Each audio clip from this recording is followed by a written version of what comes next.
Put yourself flat on your back on bare dirt. No mattress, no walls, no door, no roof, only packed earth still warm from the day and the open sky above you. A few yards past the last of the firelight, something is moving that you will never hear coming. A cat heavier than 4 grown men, with eyes made for this hour and a nose that found you a while ago. You're about 70 kilos of soft, slow, sleeping meat. No claws worth mentioning. No fur, no horns. You'll be unconscious for the next 8 hours, blind and close to paralyzed, lying in the open in the best hunting country on Earth, surrounded by animals that kill for a living. So why didn't they eat us?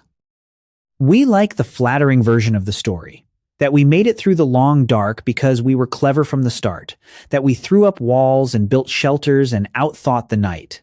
The dirt tells it differently. For almost the entire stretch of time there have been humans. Our ancestors slept in the open on the ground, exposed, no roof, no gate. The fortress came late. For hundreds of thousands of years, the body in the grass had almost nothing between it and the teeth, and it lived anyway. Long enough to put you here, under a roof, reading this. That survival wasn't strength. It wasn't luck either. It comes down to 3 things you'd never think to line up next to each other. The way you smell, the fire, and the strange, broken way a human being sleeps. Start with the smell, because it's the part nobody expects. You spend money to erase your own scent, the deodorant, the soap, the cologne. To a predator working purely by nose in the dark, that scent was never the problem. It was a warning. Out on the plain, smell sorts the world cleanly. A zebra, a wildebeest, an antelope eats grass and leaves, and its body gives off the soft, predictable signature of a plant eater, easy to read, easy to file under prey. A human gives off something else. We run a thick, confusing chemistry through our bodies. Meat, fat, roots, plants packed with bitter compounds, and once we tamed fire, the smell of wood smoke worked into the skin. To a leopard easing toward a sleeping shape in the grass, that signal didn't read as dinner. It read as something that also eats meat. Something strange. And in the wild, a strange thing that eats meat is not a meal, it's a risk. A torn paw, an infected bite, one bad night, and a hunter can't hunt, which on the savannah is just a slower word for dead. The smart move was always to find the antelope down in the valley and leave the strange-smelling thing alone. But scent is a thin defense. Here's the part that actually changed the math. No other animal in the history of this planet ever broke its own fear of fire and learned to keep it. Every living thing on Earth runs from flame on instinct. Flame is the thing that takes the forest, the thing you don't survive. We picked it up and carried it. The archaeological record puts controlled fire in human hands deep in the past. Burned bone and ash inside Wonderwerk Cave in South Africa point to fire being used roughly 1 million years ago. Work published by Francesco Berna and his colleagues in 2012. The Harvard biologist Richard Wrangham built an entire theory of human origins around it, arguing that cooking with fire reshaped our bodies and our brains. But set the cooking aside for a second, and think about what a fire does at night, to everything watching from the dark. A lion crests a ridge and sees 20 or 30 animals lying still on the ground. And in the middle of them, a thing that glows and snaps and throws shadows up the rock face. A thing none of them know how to deal with. They don't see easy prey. They see a creature that holds the one element nothing in nature controls. The heat, the snap of burning wood, the light throwing shapes onto the rock. It builds a wall you can't bite through. And here's where the story gets stranger than the fire. Because the fire can fail. Wood runs low at 2 a.m. Rain drowns the coals. A small band on the move can't always keep a flame alive. So evolution built a backup, and it's hiding in plain sight in your own sleep right now. We picture an ancient camp going dark all at once.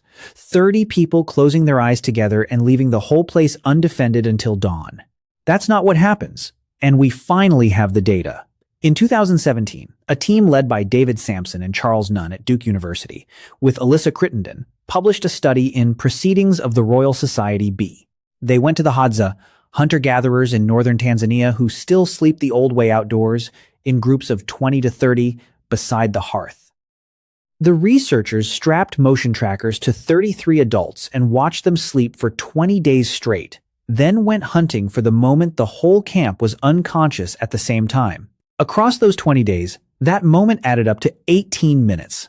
18. The rest of the time, somebody was always awake, a median of 8 people stirring through the night, so that across more than 99% of the dark hours, at least one adult had their eyes open. Nobody assigned the shifts. Nobody volunteered. It came out of the simple fact that human beings don't all run on the same clock. The teenagers and young adults, wired to drift late, were still up at 1 and 2 in the morning, talking low, working an edge onto a tool.